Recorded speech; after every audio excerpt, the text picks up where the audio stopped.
That auntie studied in the winter on the roof. Without clothes, she was naked.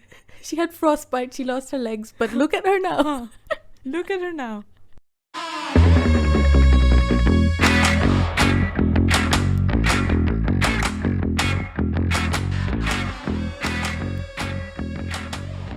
Hey guys, welcome back to another episode of Unwrapped Lollipops. This is me, Farah, and with me is your co-host Hatun. Hey Hatun. Hey Farah, how are you doing? I'm sick, but I hope I sound good. I know, I'm so sorry, baby. I hope I don't sneeze into the microphone, but I am just high on a bunch of pills, so I think I'm good. Farah, did you know that birthday depression is a thing? It's definitely a thing. I think I cry every birthday. Yeah, so I was on social media the other day, and I saw this guy who was like, it's my birthday, whatever, and I don't feel like celebrating it. I never did, and I don't like it around my birthday, but thank you so much. I appreciate all the love and stuff like that. So I was like, even I feel horrible on my birthday for some reason, but why so? So I Googled it. I was like, why do people feel bad on their birthdays? I Googled everything now. And I found out that it's there's a thing as birthday depression. And wait, I screenshot why it happens. It's because you're expecting people to do stuff for you, but they're not. And at the same time, yeah. So basically, potential causes of and reasons are for some people it could be tied to previous negative experiences with their birthdays. Others may reflect on their life and may not feel like they are where they want to be basically in their life. And I think also the whole expectation thing as well, that makes sense. So I always thought I'm just weird for not feeling my birthday. But then I realized that so many people actually do feel this, to the extent that there's a thing as a birthday depression. And I feel nice, like I'm not alone in this. Hatun, how come just this is in your mind right now? It's not your birthday. It's not my birthday. Also, guys, fun fact, me and Farah's birthday are only one day apart. Like, it's Farah's birthday and then the next day is my birthday. And I think it's the cutest thing ever. It's so cute. So we celebrated once on your birthday. And you know what? That was the best time. Actually, Hatun, that was one of my best birthday I've ever had. Same, because here's the thing. I think we both have birthday depression. I definitely have birthday depression. Because also whenever, the year before that year, 2018, we tried to make a whole party for you and stuff like that, and you were like, okay. And I knew that because like that's exactly how I feel when someone brings me a cake and sings for me. I'm not good. I'm not good at that, Hatun. If someone has done something for me, I'm not good at like very spontaneous reactions. I kind of get quiet. I get weird, Farah, even though I'm like, my life is freaking spontaneous. But when someone just puts me on the spot, I'm just like, bye. I'm out. My emotions are like, nope, we're not doing this today. But honestly, Hatun, our birthday together was the best one. Although I don't think we did much. Yeah. See, that's what I was going to say. It was not about a birthday. It was just like a bunch of our friends. So what we did is we went for lunch, best lunch ever, me, Farah, and my sister. Lunch. And then we went for bowling, me, Farah, and a bunch of our friends, which we all love. It was a small group of people because it was at the end of August, so there weren't many people in Belfast at that time. And then it was just our very good friends. We played bowling, which was fun, and then we had dinner, and then we literally just went home. And when I went home, I realized that we didn't have cake or anything, which is great because I hate cake. You know how it's so weird that we both hate cake? Yeah. Yeah, it is so weird. I thought I was the only one. I was the only person who didn't like cake. I'm sorry, but I don't see the fuss about cake. I'm sorry for everyone here who loves cake. Please don't hate us and don't stop listening to our podcast. We love you, but we don't The only cake that I like is lemon cake. It's not nice. Oh, no, I only like tarts, like strawberry tarts and raspberry tarts. are my absolute favorite. You know Patisserie Yeah. Valerie Yeah. in Belfast? I was obsessed with the raspberry tarts, and I took everyone out for a raspberry I just tart. hate cake. I don't know how people eat frosting. Same. Oh God, frosting. I think Oh, dear frosting is the God, worst I hate thing that has frosting more ever than been made. anything. It's the but that's what I say. It's disgusting, Hatun. It's just sugar. It's disgusting, and butter, and it's like weird and oily Yeah, and and sugary and even just whipped colored cream and itself is fake. so shit. It's just fat. I, It's sugar and fat, and people are eating I that swear. with cake, and they eat. I don't know how a lot of people say that we can eat the whole cake. How? Never. Oh God, never in my life. Okay, Hatun. How did we get on a rant about cakes? Because we were talking about birthdays. And how did we get on birthdays? Because I was talking about birthday depression. Birthday depression is definitely real. It is. It's a thing. I was reading about it, and it's real. It's just real, and people just basically reflect on their lives, and they feel like they haven't achieved much as they wanted to, and then they just end up very depressed, and they feel like they don't want to celebrate it. Like Farah, our birthday was like 2 Yeah. months ago. Oh. So when that came, I felt so weird, and I didn't want to celebrate, and I went out, and I went to Starbucks by myself, and I forgot my wallet as well. But thank God Apple Pay is a thing, but I didn't know it worked here. So I went to Starbucks and I applied for jobs because I didn't want to feel useless about my life. You get this And then rush the that fact you're I turned now 24. a year older, so you need to get everything sorted today. I need to do something, yeah. And then I came home, and Farah, the thing is, my family are so cute. They always try their best to, plan something surprise. But I always figure it out. It is so cute. They try their best, but they never were able to surprise me ever. It's so obvious, you know, Ever. that they're gonna do it. It's not like, I feel like it would be a surprise if one year no one does anything for you and they treat you like shit and they forget your birthday, but then the next year they do something for you. Or like at least do it like a day in advance or like a month in advance. I just get something for myself Like a every week in advance, birthday. I not buy a- myself something. Yeah.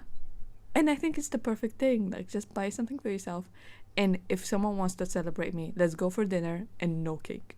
Maybe hot wings. Maybe Oof, I had buffalo cheesecake wings, this Farah. time. No, I don't like cheesecake much. But you know how I love buffalo Yeah, wings? we both love boneless So- buffalo wings. So much. So we get that with Caesar salad. And you can sing happy birthday to me with that. We used to and get I'm that, good, remember, I'm Hatun? Gucci. We used to get the family Yeah. buffalo boneless wings, and we would Yes. get Caesar salad Each. without the chicken. Each. Each, and they would ask us, do you want the family platter each? And we were like, yes, bastard. Fuck off. Yeah. They're like, what's your main? We That's were the like, this main. is it. That's it. That's the main. You don't get it. We get it. Oh my God. But I it was so watching- funny. Have It you was watched ideal the new for- season of Sex Education? I haven't watched any episode of You haven't of Sex watched even the Education. first one? Never, Hatun, ever. you're missing out. I know, but then you know how I don't use my own Netflix? Use mine, I feel Hatun, like use I will mine. be judged. What the fuck? Give okay, it to I'm gonna give it I'm to gonna me give and I you will my watch it. Netflix I always after. felt like Farah, because you know who I share my Yeah, I Netflix know. with, and I just feel like I will be so judged. And it's and not I'm like just they not tried to comfortable. hide the name. Yeah, they're like continue watching. Continue it. watching Sex was like, Education, "नहीं and there's चाहिए plenty मुझे." of sex scenes in it as well. Yeah. So it's not like. Exactly. So I was watching it the So other I'm day, good. and in one of the episodes, one girl said, she's like, so the moment that you're born, you start to die, so might as well just do whatever we want. So I think that's why we get more depressed on our birthdays, because we realize that we're older, and I think we all think the same way that we used to think when we were really young. So when you were 10, you felt like 20 is so old. Or 25, Oh, by yeah. 25 you're gonna be done with this, but you're not. Oh, Farah, you know what? I became aware of how close we are to 30. Exactly, and it's scary, but at the same time, I'm I'm not trying to ready. tell myself that age is just a number, isn't it? Farah, exactly. And because it's just a number in my head, I'm like freaking 15. I think No, 15, 19. we think the same way, and our brain thinks about age and things in our life the same way as we used to think when we were kids. So we're just scared that we're older and we should have done all of this by this age. Or we used to think, Hatun, Yeah. think about yourself when you were 7. By 25 you felt like I am gonna have like 3 kids, and but Yeah. no. Farah, like legit, I was like, I'm gonna get married at 22. Also because like the whole culture Yeah. thing, right? Like we studied abroad and then I was like, wait a minute. Even I if am you young. don't study abroad, you just realize that now that you're in your 20s, that doesn't mean that you're super old. You still feel like you have nothing figured out. I swear to God. And Hatun, honestly, especially for girls who are from our cultures, people expect so much from us.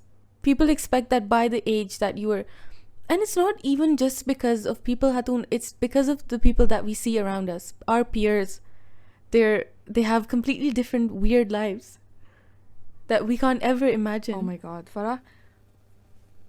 By the time I was in my final year of high school, 5 girls in my class were already engaged. 1 girl got married when we were 16 and left school. See, and I've had girls the same way. Like, we're still in middle school and girls are getting engaged, and before even high school there's girls who are married and they have a baby. Like, sis, did you get your period yet? Yeah. How is this happening? It's insane. But the thing is, Farah, because I grew up in the Middle East and I thought that was the normal thing. You know, like at 17, I was fully prepared that I might get married soon and it's fine. And yeah, so what? For real? At 17 you felt like it's fine? Yeah. I'm not even joking. Like at 17, I was like, yeah, sure. So what? Oh my God, Hatun. That's fine. After high school, I'll get married. How were you thinking like that? That's so sad. It is so sad, Farah. Like, do you remember, like, I wrote a Taijutsu post about it, and it was like the whole thing, because at 17 I was mentally prepared to get married, and it was not weird at all to me. And that's how much I changed when I came to Belfast, because I was like, wait a minute, no, that's not right. Although I was seeing And- that with my friends, and I saw that a lot of girls were getting married and their families were different, you know, their family system is completely different. But because mine wasn't just my household, not my relatives, not them, but I never felt that way. But that is so sad that you felt that way, Hatun.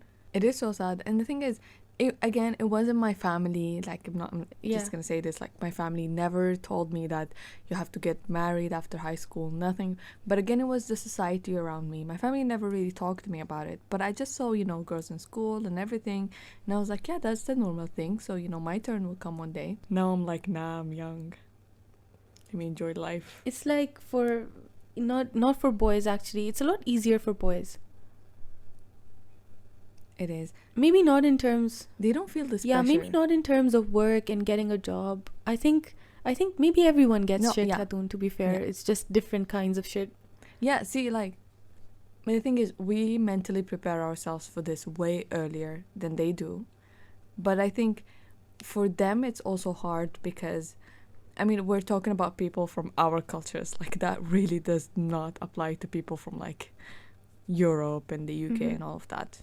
That's a whole different stories. But in our cultures, for boys, they just think that, you know, they need to settle down as soon as possible. They need to earn money. They need to make their family proud and, like, you know, work in the family business or whatever, and just, you know, start earning as soon as possible because it's going to be their responsibility to provide. That's true, but at the same time, Hatun, I see a lot of guys who don't do any of that, but they still end up marrying, and they find girls for themselves, and people are willing to give their daughters to them. They don't find for themselves. Yeah, they don't find for girls themselves. for themselves. The Someone families finds find it girls for them. For them. Yeah, they literally do nothing, which pisses me off. You know, I was a guy living my best life. In our societies, it's definitely way easier. And Farah, I saw this somewhere, I don't know, like a video or something, where, like, the guy is not even good looking and he gets a beautiful girl. that if he would have like gone and like tried to hit on her, he would have never got her. You know, she would have never looked at him. But just because it was like an arranged marriage kind of a thing, it worked for him. Pretty sad. And I think that's a good Although thing looks for don't guys. matter, but they do in a sense that I heard this somewhere, that your looks are your first introduction and your personality is your second, and the second one is what makes you stay with someone. So I don't. True. A lot of people, like, you know how they say that I don't care about how someone looks, but you do. That's what you see. So you need to like that before you like how the person is. You know, obviously it could be different, or you know, you could change your mind after you speak to them. But at the same time, like, it does really. And even if we're not, maybe someone is not attractive or something, but the way they carry themselves, the way maybe they dress up and all of that, that all contributes into like the look of the person. You know, maybe you don't find him exactly attractive, but you like what he's wearing or something like that. And then you talk to him and maybe you like him more, or you just dislike him and run. Yeah, someone's aura and someone's vibe is really important to me. Now that I get older, I realize that more and more, that how when you sit with certain people, you feel completely drained and you're tired after it. And when you sit with certain people, you just feel fine. You're good. Yeah, sometimes you sit with people and the conversation, everything just comes easily. And that is, I think, like that's the best. And that's why I loved hanging out with you and Tuba in the very beginning, because everything just came naturally. For how did we get here? We were talking about like expectations. Fine, we can get back to it. So yeah, anyways, like some guys just get a good wife. But like the thing is, with the whole like arranged marriage process, it can be different from like, I realize it's different for you guys than it is for us in the Middle East. Yeah, definitely. There is a difference. I used to think it's exactly the same, but it's not. It's pretty different. No, for us, I mean, I'm talking from where I'm from again at the same time. Maybe in other Middle Eastern countries, it's different. But for us, we exactly follow, you know, the Islamic rules. Which I like. And then, yeah, I feel like that's how it's supposed to be.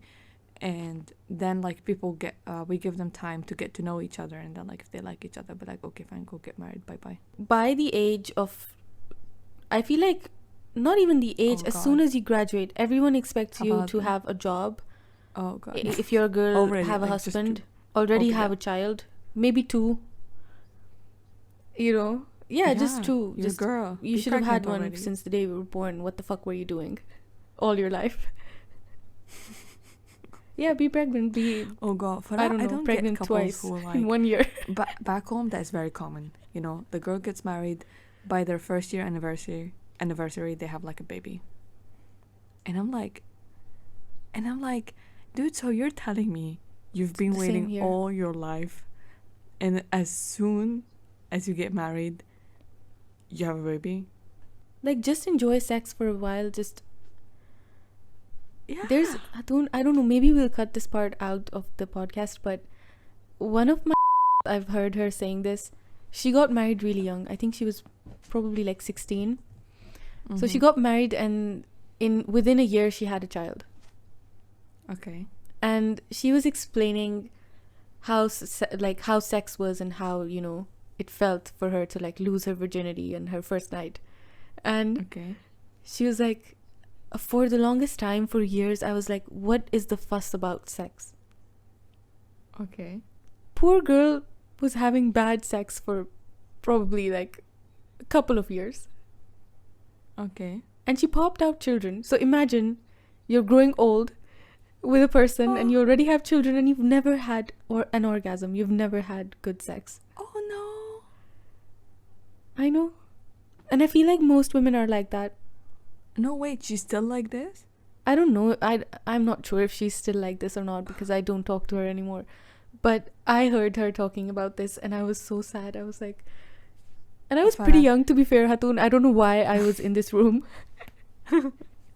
See, there's this kind of YouTube talk show which has 3 Muslim hijabi women, and they talk about everything, Farah, and I love them for it.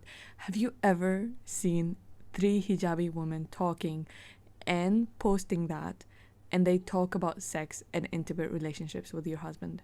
I've just never heard women Never. talking about it, especially from our culture. They Never. don't. Ever, Farah, right? It, like, not even any Muslim girls really much talk about it. Like, if they were like hijabis and religious, right? And for me, it was so sad. But hearing these girls talk, I think the show was like honest talk or honesty. I forgot. I don't know why I forgot. But I loved it. They were just talking about how important it is for the woman to orgasm. How like foreplay is important. How your husband being like sweet talk to you is very important as well. And just hearing them talk about all of this, I felt like crying. Proper sex education.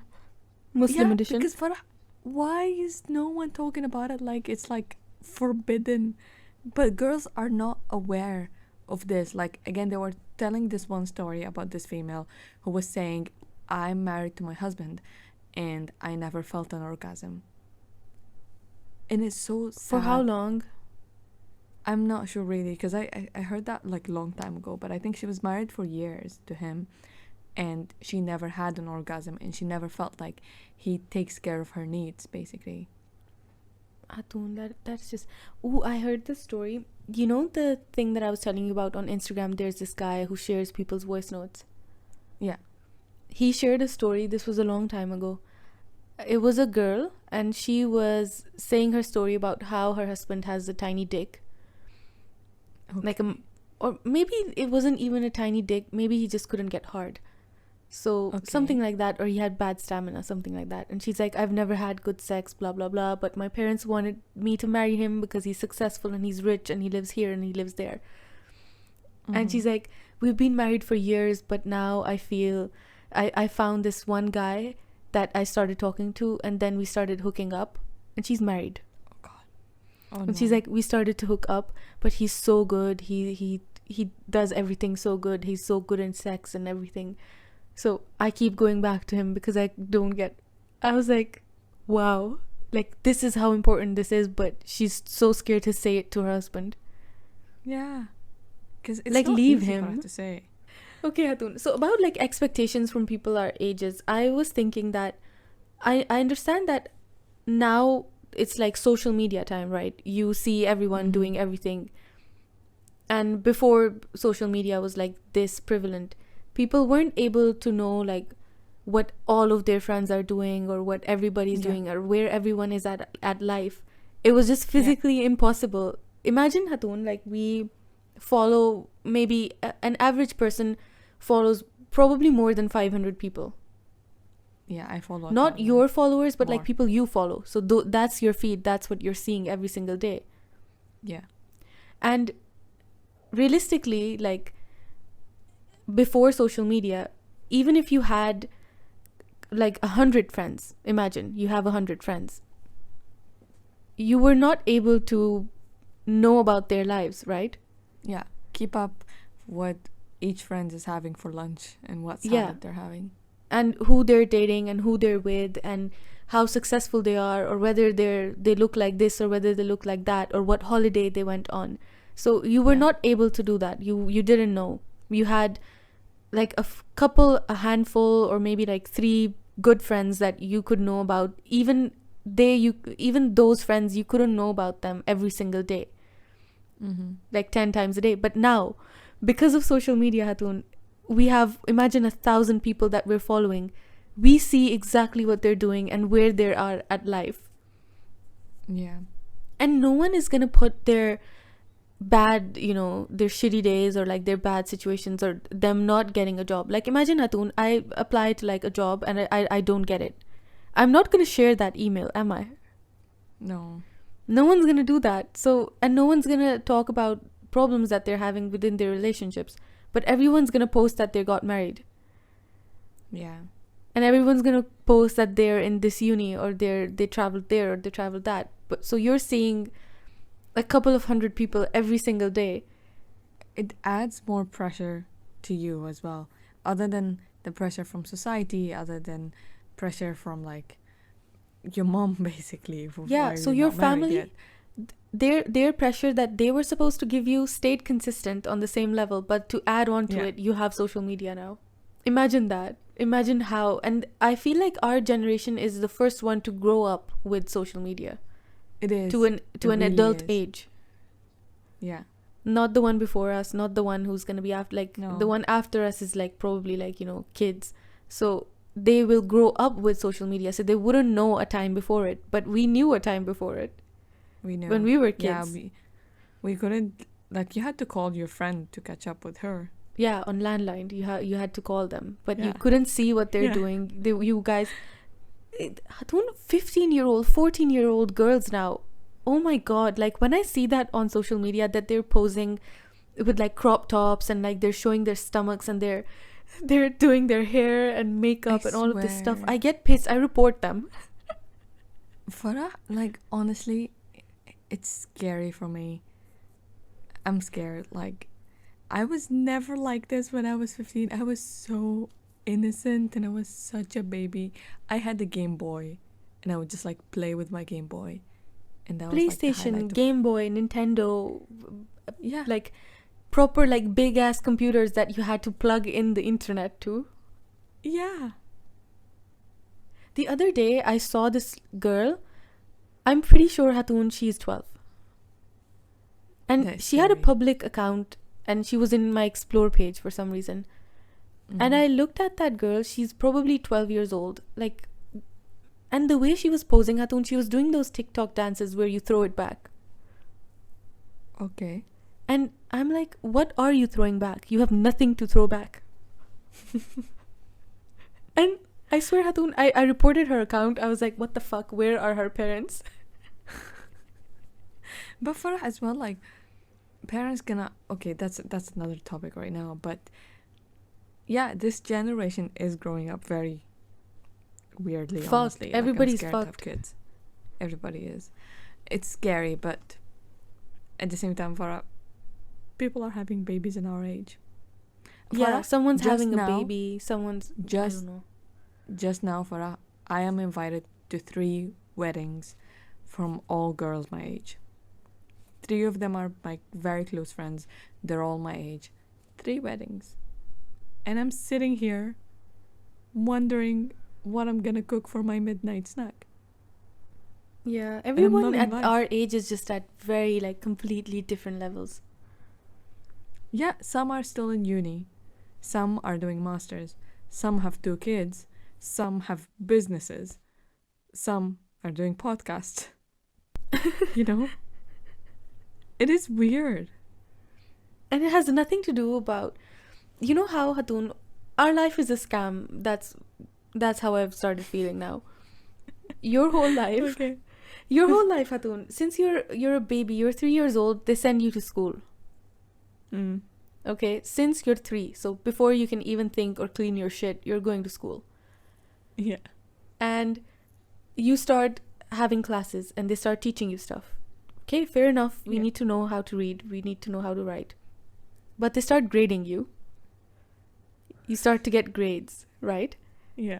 And I hate grades. you got a 6, but your friend got a 10. So that means that you're a 6 and your friend is a 10. Uh-huh. So your whole life, this is how you grew up. You're like, do better, do good in school, And you're worth more. and you're worth more because you did well in school. Because everyone's Mhm. praising you because you did well in school. Because you got an award. Yeah. Because you got a certificate. Because you got a medal. Then Mhm. everyone says, so now you're in like middle school, right? Everyone's like, do good here because you need to get into high school. Yeah. You do good, you know, you shit your pants, you don't do the stuff that you like.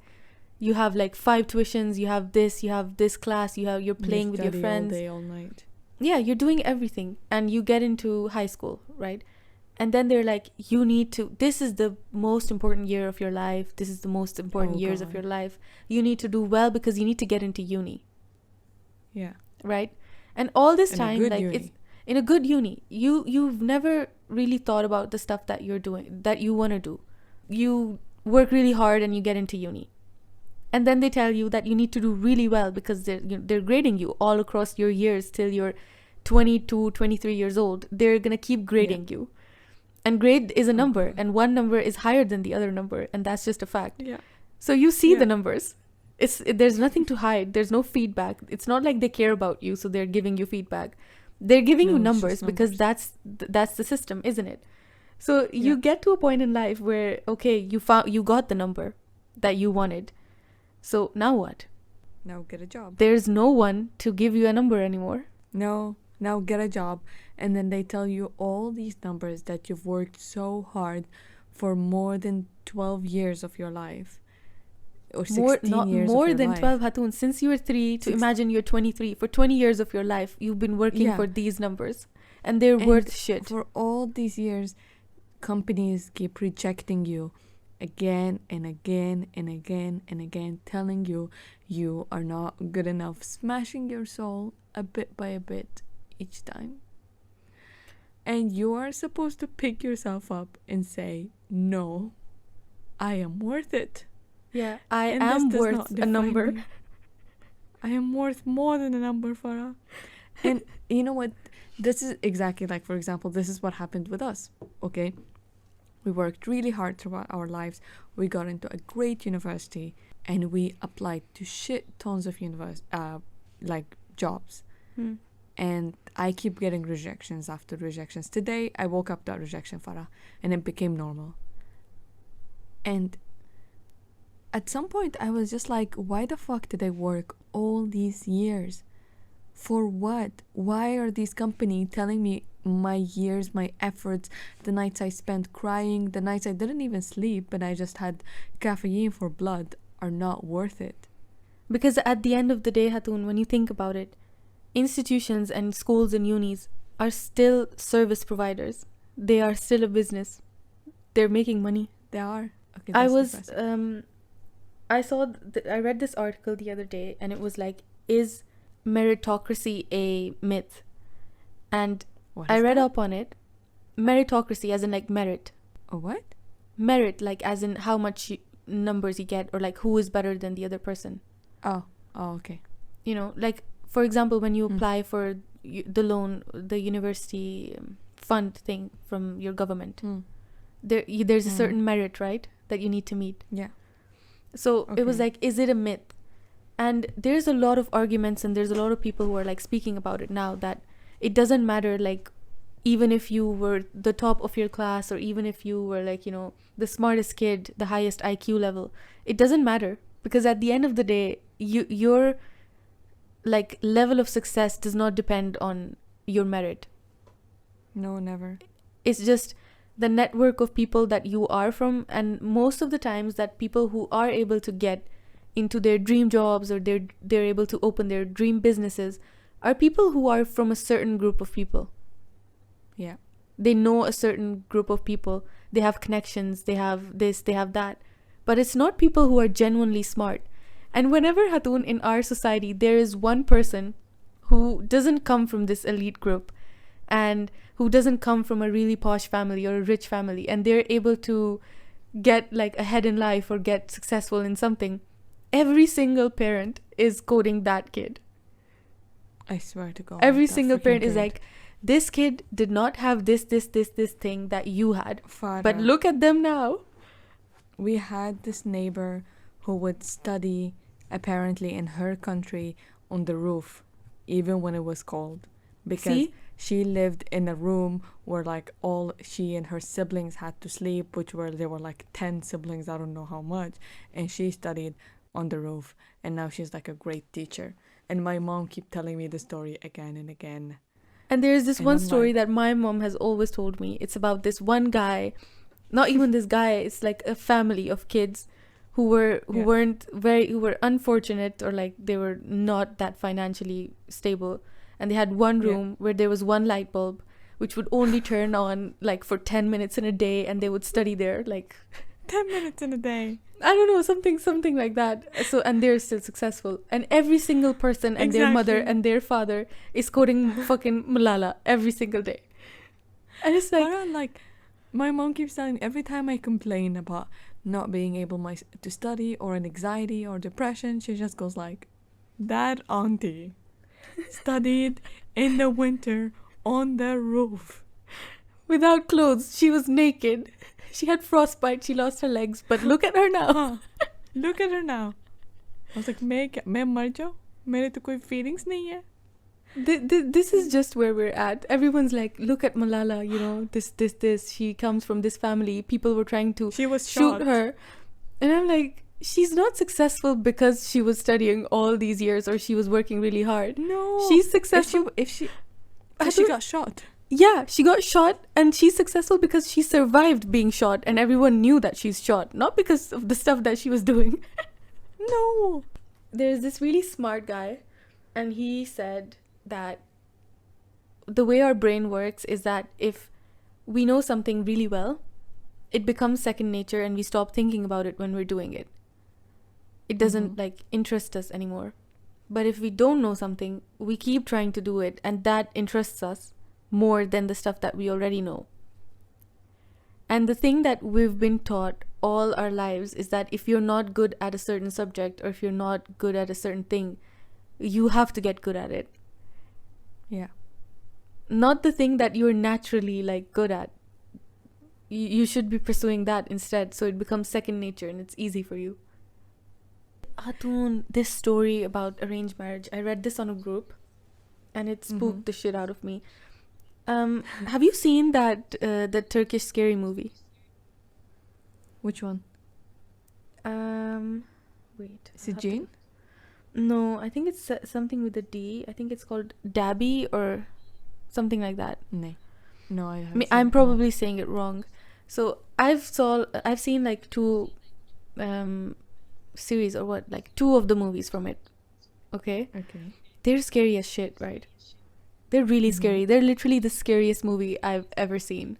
Farah, Muslim scary movies are way more on another terrifying level to me. because they're real. It's real. It's real, Farah. This like black magic shit. It's you know, real. in Western movies, it's always this child who was abandoned by their parents, so the child haunts the house. So yeah, for us, that's when we not look real. at the movies, we're scared. But every time we're scared, we go like, yeah, but I'm Muslim and I know that human beings are not ghosts. Yeah. So But we make ourselves feel better. Farah, I've seen this one Turkish movie that was terrifying, and they had like this woman basically wanted to marry this, I think that was her cousin or something, which is, anyways, so she wanted to marry that guy, and she goes, and he was already married and had a daughter, but she still wanted to marry him because he was cheating on his wife with her. So she goes to this imam or sheikh, and she basically wants like black magic from him. Yeah.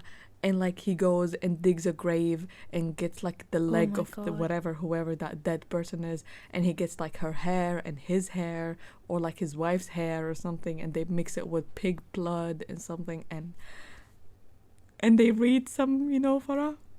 So it's real. It's real, and it makes me I wanted to cry. I didn't watch that movie. I was like, never. I couldn't sleep, Farah. No, it was terrifying on the next level. So Hatun, I watched two of these, right? So I'm probably butchering the name, but they were really scary. And then after I watched that movie, a day or two after that, I saw this and I was like, what the fuck? Like, this is all real. So the girl says, what happened? She's like, hey girls, I want to share something that happened with me. It was really messed up. She's like, so I started talking to this guy I met through a Rishta group. The guy was perfect. He was kind and nice, really accomplished, Ivy League, well settled. Obsessed with me and showering me with presents, you name it. Okay. Then she's like, he used to tell me bits of his life. He told me his father was abusive and his parents were separated, that his father did some creepy shit like make a circle in a graveyard and stay in it for God knows how long. Oh my God. He would also joke about how he has different personalities, like in Main Abdul Qadir Hoon, the kid, the Islamic guy, etc. He also joked and that he had split personality. So, God. Yeah, so he was just joking. He's like, I'm just weird. I'm quirky. Then she's like, we were still talking and getting serious. Then weird things started happening to me. It started with me losing control of my movements. What? My hands started making weird gestures by themselves. My heartbeat would go up really fast. My neck started twitching. My body started making violent jerks. I felt like something had possessed me. Oh my god, okay. This went on for 3 days. My mom Mhm. recited Quran day and night, and whenever she Mhm. did, I used to jerk violently. He didn't know what was happening. Then one night, I talked to his mom and had a pleasant conversation. That night, I completely lost it. My mom started reciting Quran and I started screaming. Oh my god. Oh my god, Hatun. And then she's like, my mom asked me to recite the Quran and I started shouting it again and again in a different voice that I'm... Wait a second. Yeah, she started shouting in a really weird voice. They didn't know what to do, so they took me to the emergency room. In the car, I kept screaming, they don't want me to get married to him. So she Okay. kept screaming in the car, they don't want me to get married to him. They don't want Oh me my to get married god. to him. To the guy's name. Uh, Okay, so the guy's yeah. like, Spencer. So Involved. the jinn is making her say, don't Yeah. get married to Spencer. Okay? Okay. So the hospital gave me a drip and I slept. The next day, I was taken in to I don't know what. The doctor said because I was about to get married and stressed, and that I was stressed, so it made me lash out like this and have a out of body experience. Bullshit. I was Bullshit. bullshit. I was admitted into the psych ward for 6 days. What happened in the psych ward is another story, but like I became really paranoid and wouldn't enter washrooms by myself. Bichari. Yeah, she's like, I prayed Quran all the time and offered namaz as well. I took medicine and in 6 days I was discharged. Okay, so the doctor said that it was stress induced, but honestly, I've been close to marrying Never. other people before and I was genuinely wasn't stressed and I was really happy to finally Yeah. get married and that things were doing well in my life. Yeah. When I came back, I still had those weird movements. I recited Surah Baqarah in my house, gave away all my stuffed animals, my childhood Barbies, took off all pictures from my room. My mom and brother thought that I was crazy. One time I decided to recite the Quran and I fainted. Oh my god. Few days later, I was lying on my bed and the sun was shining on me. I felt my body move upwards and my mouth opened. I literally felt something leave my body. Farah. It was really fucked up. I thought it was some psychological shit because that's what the doctors were telling me. They must be thinking I was hallucinating or something, but to be honest, if I was, I would have known because I was completely in my senses. Yeah. Farah, I'm not sleeping tonight. Fuck you. I'm not sleeping tonight. So it's a really long story, but then the guy, after all of this happened, she didn't tell him about it, that anything happened to her. So he came to her house to get like officially ask for her hand, and they were sitting in the formal living room, and she's like, he kept twitching from one personality to another, and she's like, I noticed it. He was so weird. And even on the dinner table, like he would act like a child, but then act like a grown-up, but then act like a different person, and then act aggressive, and then normal. And she's like, he himself called it off. Like his parents were like, we don't want you to get married here. Okay. And then nothing ever happened to her again. I was so scared. I was like, this was just after the movie, and I was like, wow. So people are legit doing this kind of stuff. Farah, I have heard it. I have seen it in my life. This shit is real and it's terrifying. So high expectations from people our age and then black magic. Okay, thank you guys for listening to this episode. This was, expectations from people our age and weirdly black magic at the end, which is real. For everyone wondering, it is real. Even for the white people. Even for white people. Believe and us. No, children don't turn into ghosts, and no, people don't turn into ghosts. Ghosts are ghosts. No. Ghosts are ghosts. Jinn are jinn. They exist. They have their own religions. They have their own thing. It's a thing. Yeah. So before Hatun, we're getting too invested into this. We need to fuck off. Yeah. Spooky season. Yeah. So Thank you so much, guys, for listening. We hope we didn't creep you out much. And we hope you like this very casual chat, which I absolutely enjoyed. And please follow us on all our platforms, Instagram. Oh, we hit 200 followers on Instagram. So thank you so much, guys. We hope that soon we will hit 2,000 hundreds. What? 2,100. I meant I love 200,000. 2,100.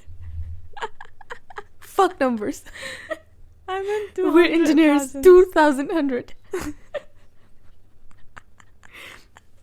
Guys, please follow us everywhere. I don't know why everyone is not following us. Follow us. Also make sure if you listen to us on Spotify that you are following us on Spotify. Please, after I say this, go make sure that you do follow Even us. on not Apple just listen to us Podcast. there. Please, guys. Apple Podcast, YouTube, subscribe, turn on notifications, Instagram, turn on notifications there as well, and show us love, please. Leave reviews. 5 stars. Please. Okay, guys. Bye-bye. Thank you. Bye-bye.